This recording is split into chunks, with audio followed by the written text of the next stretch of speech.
ओम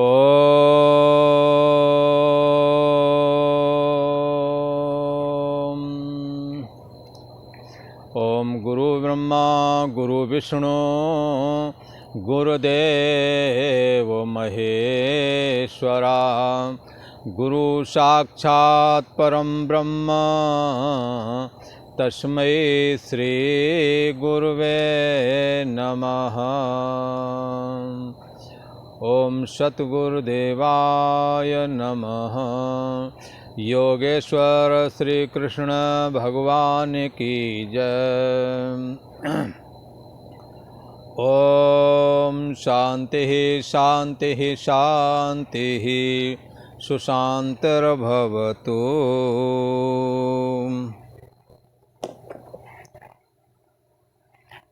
प्रसंग चल रहा है यदा यदा हि धर्मस्य ग्लानिर्भवतु भारत अभ्युत्थानमधर्मस्य तदात्मानं सृजाम्यहम्। परमात्मा श्री हरि का जो अवतार होता है उसके विषय में चर्चा चल रही है कि ये ईश्वर का, ये परमात्मा का अवतार कब होता है। ऐसे प्रश्न होने पर कहते हैं यदा यदा ही धर्मस्य, जब जब धर्म की यदा यदा ही धर्मस्य ग्लानिर्भवतु भारत, जब जब धर्म की हानि होती है और अधर्म की वृद्धि होने लगती है तो ईश्वर का अवतार होता है, परमात्मा का अवतार होता है, ऐसा कहा। अभ्युत्थानम धर्मस्य तदात्मानं सृजाम्यहम्।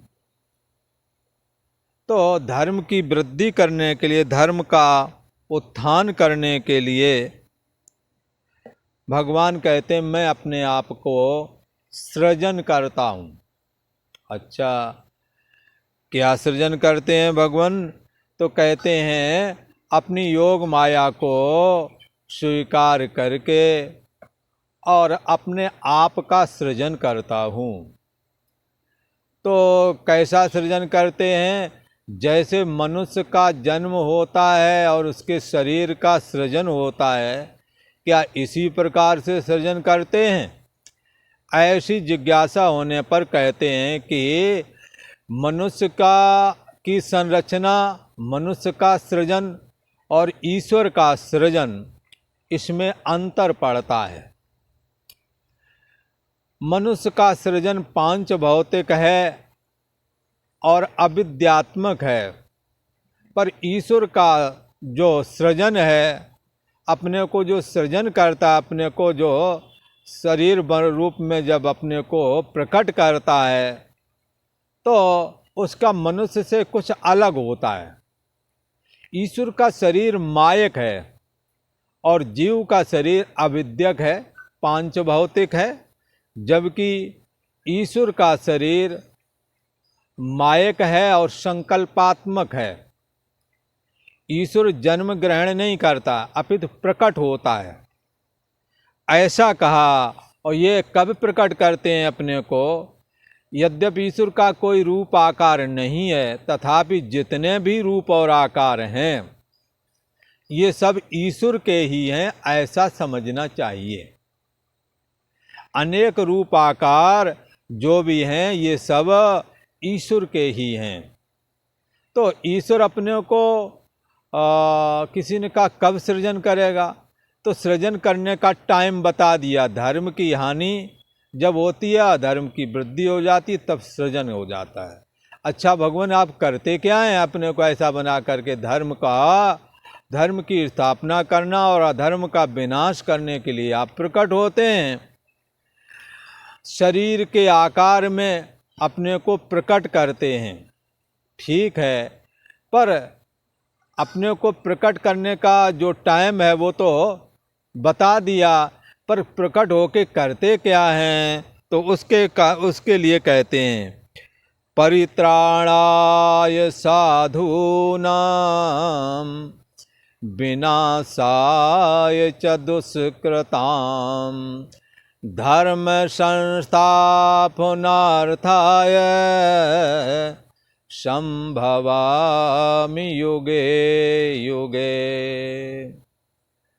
परित्राणाय साधूनाम, समाज में जो साधु पुरुष हैं, कैसे हैं ये लोग? अपने नेक कमाई से गुजारा करते हैं, शुभ लाभ कमाते हैं, किसी को भी किसी भी प्रकार का कष्ट नहीं ये देते। ऐसे ये सज्जन पुरुषों को भी जब ये दुखी करने लगते हैं, कौन लोग दुखी करने लगते हैं? जो धर्म के पथ पर नहीं चलते हैं। ऐसे लोग जब सज्जन पुरुषों को तंग करने लगते हैं, दुखी करने लगते हैं, तो परित्राणाय साधु नाम, तो साधुओं की रक्षा करने के लिए, साधुओं का संरक्षण करने के लिए मैं प्रकट होता हूँ। कब प्रकट होते हैं? बोले हर युग में होता हूँ, युगे युगे। परित्राणाय साधूनाम विनाशाय च दुष्कृताम, दुष्टों का नाश करने के लिए और सज्जन पुरुषों का पालन करने के लिए युग युग में मैं प्रकट होता हूँ, ऐसा भगवान श्री कृष्ण ने कहा। ऐसे में एक बात और भी होती है, लोग कहते हैं कि अमुक धर्म है, उसका ये ग्रंथ है और उस धर्म के ये संस्थापक हैं, ऐसा कहते हैं। तो किसी ने कहा ये सनातन धर्म का, ये जो सनातन वैदिक धर्म है, इसका कौन संस्थापक है? ऐसा यदि कोई कहे तो उसके लिए कहते हैं कि सनातन धर्म साक्षात ईश्वर के द्वारा चलाया हुआ है। ये किसी के ग्रंथ बना करके और बहुत पॉपुलर हो जाए, समर्थक बढ़ जाए, इस तरह से कोई मजहब की तरह नहीं है। जैसे ये सनातन धर्म में ऋषियों ने अनेकों ग्रंथ दिए जो पूर्णता को प्राप्त हैं और लोगों का कल्याण करने में भी समर्थ हैं। जैसे श्रीमद् भागवत जो कि व्यास के द्वारा रचित है, और श्री रामचरितमानस जो कि तुलसीदास के द्वारा रचित है और जिसका आधार श्री वाल्मीकि रामायण भी कहा जाता है। तो ये सारे ग्रंथ जो हैं, ये सारे के सारे ग्रंथ, और ऐसे ही भगवान के श्री मुख से निकली हुई ये श्रीमद् भगवत गीता, ये सब अपने आप में पूर्ण हैं। ये सनातन धर्म ने दिए जो कि साक्षात ईश्वर का, इसका संस्थापक साक्षात ईश्वर ही है, जो वेद के माध्यम से विधि निषेध आदि का निरूपण करता है, उपासना का निरूपण करता है, फिर ज्ञान के द्वारा कैवल्य निर्वाण को प्राप्त करा देने में समर्थ है। ये ईश्वर प्रदत्त सनातन धर्म है। इसलिए इसका जिक्र स्वयं भगवान श्री कृष्ण ने गीता में किया है कि धर्म की स्थापना के लिए मैं स्वयं प्रकट होता हूँ। इसलिए ये किसी जीव के द्वारा यदि निर्मित होता तो जरूर गुण दोषों से युक्त होता, पर ये जीव के द्वारा नहीं, ये साक्षात ईश्वर के द्वारा धर्म की स्थापना हुई है। इसलिए इसमें दोष नहीं, गुण ही गुण हैं, ऐसा कहा। तो इसलिए सनातन वैदिक धर्म सत्य पर टिका हुआ है और इसकी जड़ पाताल से भी गहरी है, ऐसा समझना चाहिए। इसलिए भगवान श्री कृष्ण गीता में ये बात कहते हैं कि मैं धर्म की स्थापना करने के लिए युग युग में प्रकट होता हूँ। समय बता दिया, जब धर्म की हानि और धर्म की वृद्धि होती है तब मैं प्रकट होता हूँ। ये तो उन्होंने टाइम बता दिया, ऐसे टाइम में मैं प्रकट होता हूँ। और भगवान करते क्या हो ऐसे प्रकट हो करके? तो क्या करते हैं ये आप लोग अच्छी तरह से समझ लें कि सज्जन पुरुषों का संरक्षण, उनकी रक्षा करते हैं और दुष्ट पुरुषों का विनाश करते हैं। भक्तों को आनंद देते हैं, भक्तों को भक्ति प्रदान करके मुक्ति देते हैं। संतों को, भक्तों को अपना दुर्लभ ज्ञान वैराग भक्ति दे करके कैवल्य निर्वाण प्राप्त करा देते हैं। यही गीता सुनाने का प्रयोजन है। गीता सुनाने का प्रयोजन कि जो हम कर्म करते हैं इनके द्वारा अच्छे कर्म बनते तो पुण्य बन जाता है, गंदा कर्म बनता है तो पाप बन जाता है, और इससे पाप और पुण्य के द्वारा हम बांधे जाते हैं। पाप का फल जब आता है तो दुखी होते हैं, और पुण्य का फल जब आता है तो सुखी होते हैं। आखिर इससे हम कैसे छूटें? तो ये एक बंधन है, सुख और दुख की कड़ी ये ऐसे ही लगी रहती है जैसे कोई रहट। जैसे रहट जो है, रहट की एक बाल्टी खाली हुई, दूसरी भर के आ गई, दूसरी खाली हो गई, तीसरी भर के आ गई। ऐसे ये सुख दुख का सिलसिला ये मानव जीवन में चलता रहता है, और ये सिलसिले के चलते कभी सुखी कभी दुखी, इसका अंत नहीं आता है। तो इससे हम कैसे छूटें? तो इससे छूटने का उपाय है भगवान श्री कृष्ण की वाणी श्रीमद् भगवत गीता। भगवत गीता में बताया गया है कि किस तरह से हम कर्म के बंधन से छूट सकते हैं, किस तरह से हम कर्म करते हुए निर्लेप रह सकते हैं, किस तरह से हम सबके बीच में जुड़े हुए भी असंगता को प्राप्त हो सकते हैं। ये सारी बातें श्रीमद् भगवत गीता में बताई गई हैं, और ये चौथा अध्याय तो कर्म के बारीक पॉइंटों को कथन करता है। कर्म बड़ा गंभीर है। कई बार क्या होता है कि कर्म हम अच्छे के लिए करते हैं और वो अच्छाई हमें नहीं प्राप्त होती है जैसा हमने उम्मीद करके किया था। उदाहरण के लिए नर्मदा के तट पर आजकल जहाँ जबलपुर है, भेड़ा घाट पर ये राजा बलि ने इंद्र बनने के लिए, अर्थात ऊपर इंद्र पद प्राप्त करूं इसलिए यज्ञ किए थे, 100 यज्ञ, और संपन्न भी कर लिए। भगवान विष्णु वामन के रूप में वहाँ पधारे, और उन्होंने 3 पग पृथ्वी दान करके समस्त ब्रह्मांड को दान कर दिया। ऐसे राजा बलि ने यज्ञ तो किया था ऊपर जाने के लिए, पर पहुंच गए पाताल। है, कर्म की गति बड़ी गहन है। जान चाहत थे स्वर्ग को और पहुंच गए पाताल, और कर्म किया था अच्छा। ऐसी बात नहीं कर्म अच्छा नहीं किया। हमारे आपके लोगों में बहुत सारे ऐसे लोग मिल जाएंगे जिन्होंने अच्छे कर्म किए, पर जैसा परिणाम वो चाहते थे वैसा नहीं निकला।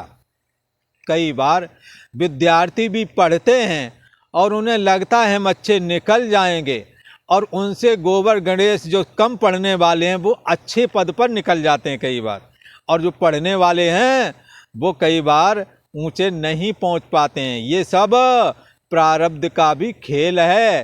प्रारब्ध अर्थात कर्म जुड़ा हुआ है। प्रारब्ध का मतलब कर्म है। तो ये कर्म हम करें, कैसे करें कि कर्म हमें बांधे नहीं, कैसे करें कि कर्म हमें वही फल दे जो फल हम चाहते हैं। उदाहरण के लिए जैसे भागवत सभी ने सुनी होगी, और भागवत में त्वष्टा ने ऐसा यज्ञ किया, जैसे एक पुत्रेष्टि यज्ञ किया, और उस पुत्रेष्टि यज्ञ में ये था कि इंद्र को जो मारे ऐसा पुत्र हमारे को चाहिए, पर उसमें मिस्टेक हो गई, कर्म में मिस्टेक हो गई, कर्म में कुछ गलती आ गई। तो क्या हो गया, इंद्र जिसको मारे ऐसा पुत्र पैदा हो। भला संकल्प क्या लिया था, ऐसा पुत्र पैदा हो जो इंद्र को मारे, पर पैदा कैसा हुआ, ऐसा पुत्र जिसको इंद्र मारे।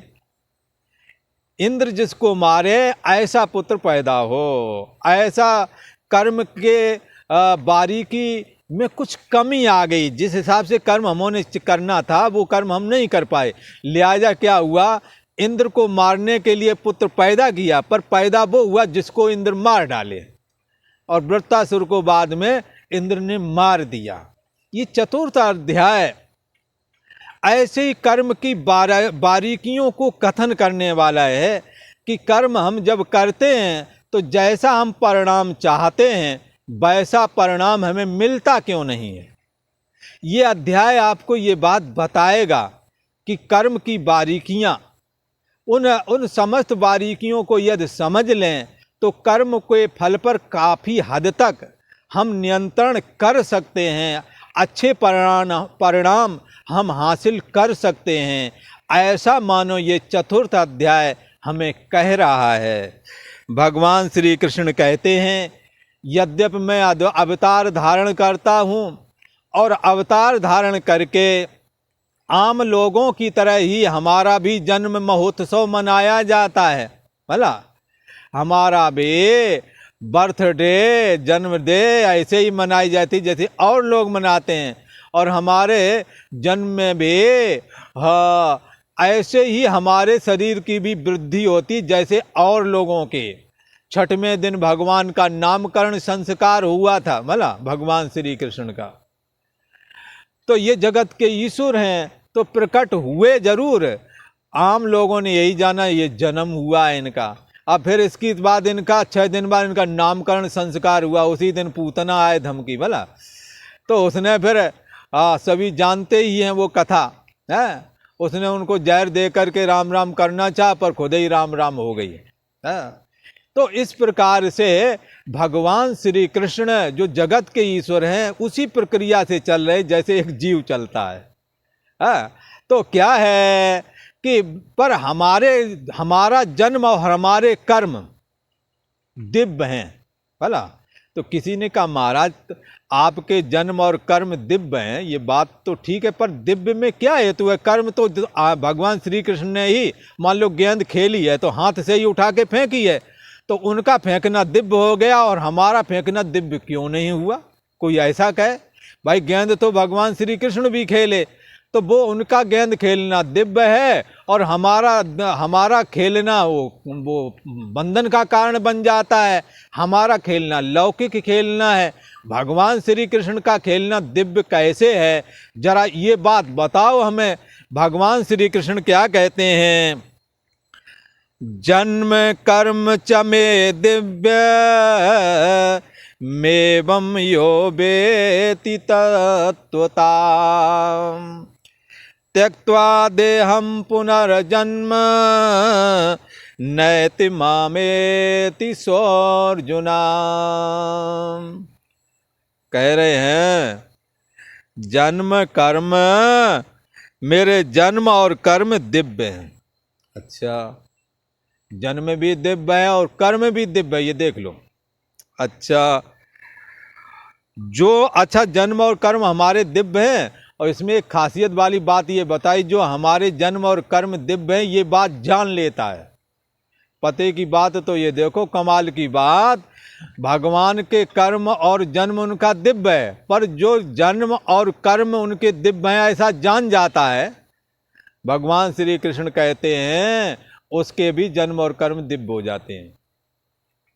ये बड़े कमाल की बात है कि भगवान श्री कृष्ण को जान जाओ और अपनी समस्या का समाधान हो जावे। भगवान श्री कृष्ण को यदि जान लो तो आपने अपनी आत्मा को जान लिया, परमात्मा को जान लिया, ऐसा कहा। अब कहते हैं ये जन्म दिव्य किसे कहते हैं और कर्म दिव्य किसे कहते हैं, इस बात पर थोड़ी सी चर्चा करते हैं। जब कोई भी कर्म करने के बाद में भी फल ना दे सके तो समझ लो वो कर्म दिव्य हो गया। भगवान श्री कृष्ण जब कोई कर्म करते हैं तो कर्म उनको शुभ कर्म करते हैं तो शुभ कर्म उन्हें शुभ फल नहीं देता और ना ही उन्हें शुभ कर्म का फल चाहिए। और उनसे कोई अशुभ कर्म हो जाए, जैसे केसी राक्षस को मार डाला, पूतना को मार डाला, तो इसका उन्हें पाप भी नहीं लगा। किसी ने कहा पाप क्यों नहीं लगा? इसलिए नहीं लगा कि शरीर, मन और इंद्रियों की चेष्टा को वो अपनी चेष्टा नहीं मानते। वो अहम अस्मि करके जो 3.5 हाथ का उनका आकार था, उस आकार को वो अपनी मैं नहीं मानते थे। अहम अस्मि से वो असंग थे। प्रत्येक कर्म आसक्ति रहता और असंगता पूर्वक करने की वजह से उनका कर्म ये दिव्य हो गया। अच्छा, और जन्म भी भगवान श्री कृष्ण का जन्म दिव्य क्यों है? कोई ऐसा पूछे तो और हमारा जन्म दिव्य क्यों नहीं है? ऐसा यदि कोई कहे तो हमें समझना चाहिए हमारा जन्म जो होता है वो कर्मों के अधीन होता है। हमने पिछले जन्म में जैसे कर्म किए थे वैसे ही हमारा जन्म, देश, काल, परिस्थिति सब मिल रहे हैं। पर ईश्वर का कोई कर्म नहीं है, वो तो अपनी इच्छा से प्रकट हुआ, निज इच्छा निर्मित तन। माया से भी परे हैं भगवान, तीनों गुणों से परे हैं। ऐसे परम ब्रह्म परमात्मा माया को स्वीकार करते हैं, तीनों गुणों को स्वीकार करते हैं, देह को स्वीकार करते, ना कि देह बनते हैं। देह बनते नहीं पर देह को स्वीकार भर करते हैं। अच्छा, स्वीकार करना और देह बनना में बहुत बड़ा अंतर है। मैं जन्मा हूं तो देह बन करके ही जन्मे, और भगवान श्री कृष्ण देह होकर के भी देह नहीं बने। वे अपनों को जानते रहे मैं जगत का ईश्वर हूं, मेरे से सृष्टि उत्पन्न होती है, मेरे में स्थित है, मेरे में लीन हो जाती है। ये दुर्लभ ज्ञान उनको हृदय में है, इसलिए उनका जन्म भी जन्म होते हुए दिव्य है। वो जन्म नहीं लेते बल्कि प्रकट होते हैं, और हम 9 महीने गर्भ में रहकर होकर के हमारा जन्म होता है। भगवान श्री कृष्ण जिस प्रकार जन्म लेते हुए भी उनका जन्म नहीं होता, यदि हम अपने कर्मों का अंत कर दें, हम भी अहम से असंग हो जाएं, हम भी अपनी देह को मैं बुद्धि करके जो स्वीकार करते हैं इससे यदि असंग हो जाएं, देह के रहते देह को अपनी मैं ना मान करके जो मन बुद्धि आदि का साक्षी है उसको यदि हम अपना मैं माने तो हमारा जन्म भी दिव्य हो जाए। शरीर, मन और इंद्रियों के द्वारा होने वाली चेष्टाएं, यदि वो चेष्टाएं असंगता पूर्वक की जाएं, आसक्ति और फल की इच्छा से रहित होकर की जाएं, तो हमारे ये कर्म भी दिव्य हो सकते हैं। और आज इतनी ही चर्चा करते हैं। ओम शांति शांति शांति।